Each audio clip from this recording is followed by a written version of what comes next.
This is Will Nunziata, New York City-based director and creator of theater, television, and film. And today I am thrilled to be speaking with the acclaimed mezzo soprano, the one and only PERRI SUSSMAN. But before we get to our interview, here's a sneak peek at PERRI's incredible talent.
Well, hello, PERRI. How are you? I'm doing well. Thank you. Thank you for having me today. Oh, PERRI, it is my pleasure. It is so great to finally meet you. You are such an incredible talent. And I want to know first and foremost, where did you grow up and when did you realize that you not only had this amazing singing voice, but that you would eventually parlay more into the classical singing world? Yes, well, I actually grew up in Manhattan, in New York City. I am a native New Yorker.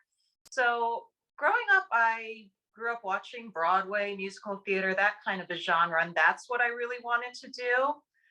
But when I was in my chorus classes in elementary school, middle school, my teachers were like, my music teachers, they're like, you have more of a classical operatic sound.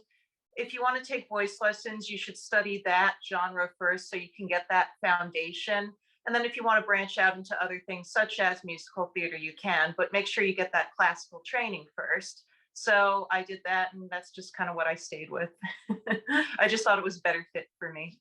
I love it. Well, you have played so many amazing roles within the classical landscape, but I do notice one in particular within, I've always considered this musical to be more of an operetta. Obviously, with the recent passing of Stephen Sondheim, I can't help but ask you what it was like playing Charlotte in A Little Night Music. Probably, Yeah. I would say, one of the best roles for an actress in any musical. I think that there's so much nuance and texture. So I guess I have two questions for you. One, what it was like playing the Countess Charlotte in that production, and then also what you loved most about that role. Yes, well, it was actually the first musical theater role I had done in over a decade at that point. So it was definitely like a new thing to put in the spoken dialogue again for me. So that was a bit of a challenge at first. Because at first I was like, trying to memorize the lines, and it just felt like I was reading lines and not really understanding what they meant. But then once I got into the depth of the character, at first on the surface, she seems really cynical, very sarcastic. But then when you get deeper into her, you realize why she's that way. And it's because she's tormented about the conflicts in her marriage and her husband's infidelity. So I found that very interesting to get into the psyche of that character. And I enjoy playing characters with layers of psychological complexity. PERRI, that's incredible. And I'm curious to know, obviously this has been a tough time for all humans, but especially artists during this time. I'm curious how you were able to keep your creative juices flowing throughout this time. Yeah, it certainly was challenging. Unfortunately, I did have a few things back in 2020 that were canceled or postponed indefinitely, and we're still waiting. So because the live entertainment was so limited, I decided to try to explore more of the virtual world of performing. And I'm still pretty new to it. I'm still learning as I go, but I have done some virtual at home, very homemade recitals, and that's something I'm exploring. And I have another one coming up, which I'm looking forward to. It was certainly a challenge learning how to be all tech savvy, because I'm not really a tech savvy person, but now with this new world, we have to rely more on technology. So that's what I'm exploring now. Absolutely, and I think you're not alone. Well, I know that for a fact after speaking with over 1,000 artists this past year all over the world. If there's anything I've learned is that artists are resilient and that artists know how to pivot. And in this case, being more tech savvy has just been part of, the working with the cards that are dealt. But we as artists know what it's like to deal with rejection and deal with cards that are thrown at us every which way. But I love, Perry, that you keep going.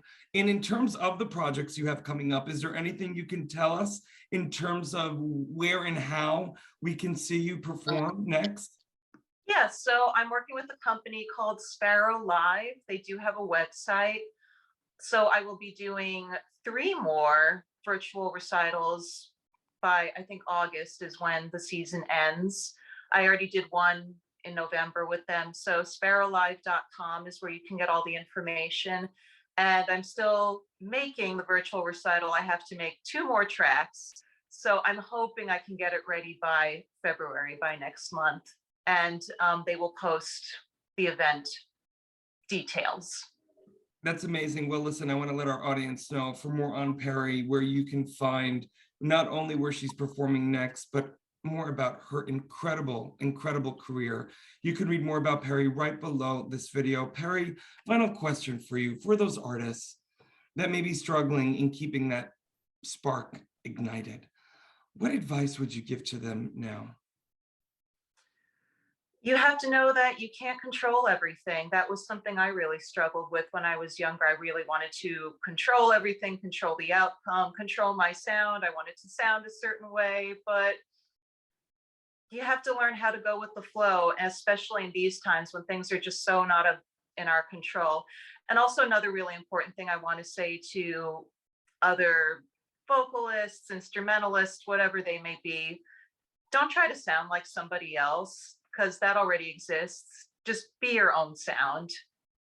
Perry, you are like literally the 10th artist in the past 5 days that has said something so similar. And it goes back selfishly to one of my favorite quotes by one of my favorite artists, the late great Judy Garland, who said, "It's better to be a first-rate version of yourself than a second-rate version of someone else." I And agree. in And I Perry, believe Wilde said, don't try to be someone else. Everyone else is already taken. I'm yes, phrasing it, but yeah, I don't no, remember. you said it perfectly. And, but I Yeah. think you also bring up something, Perry, so beautifully and eloquently, that I think this is a time when people have realized to let go and to release Mhm. might be in our best interest, as hard as it may be. And Yes. I just love, Perry, that you are just keep going because your talent is so incredible. And I'm so Yeah. excited. Oh, please, I'm from New York too. I speak the truth. But That's great. Yeah. I'm also excited that you're joining this incredible new social media app. I'm so also overjoyed that you will get to connect with other classical artists all over the world. And I'm also happy that we're now connected. Me too. Mhm.